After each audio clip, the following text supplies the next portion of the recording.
comment fabrique-t-on de l'électricité? 99% de l'électricité produite dans le monde est issue du même principe qui consiste à faire tourner une turbine pour transformer une énergie mécanique en électricité. Le principe de base repose sur l'induction électromagnétique. Quand on déplace un aimant à proximité d'un circuit électrique, on crée un courant électrique dans ce circuit. L'alternateur exploite cette propriété.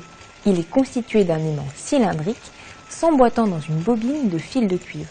Quand on fait tourner l'aimant sur son axe, on crée de l'électricité dans la bobine.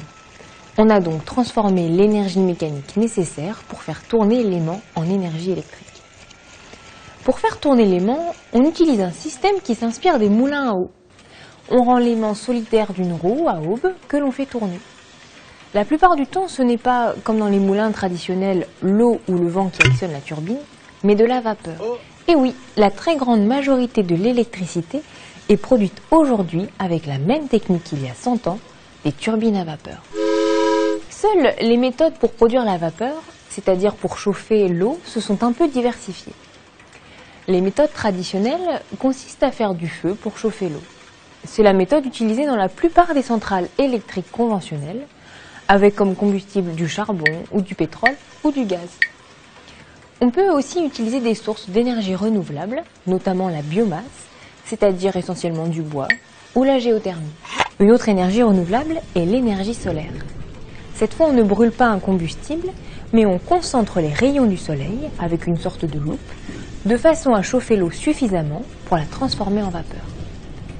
Enfin, dans les centrales nucléaires, c'est la chaleur provoquée par la fission des noyaux atomiques qui permet de transformer l'eau en vapeur et d'actionner les turbines. Mais on peut employer d'autres méthodes que la vapeur pour faire tourner une turbine. Par exemple, dans les barrages hydroélectriques, c'est l'eau qui entraîne les turbines, tout comme dans une usine marémotrice. Dans une éolienne, c'est le vent.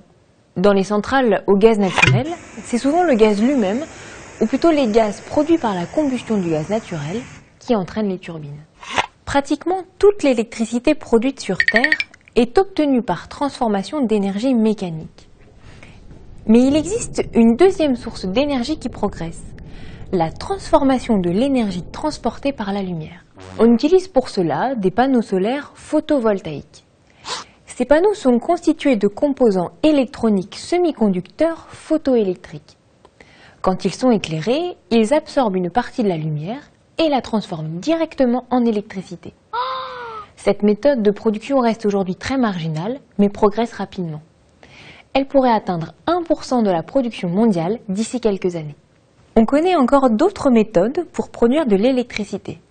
Par exemple, on pourrait utiliser la propriété qu'ont certains matériaux de transformer la chaleur en électricité par effet thermoélectrique.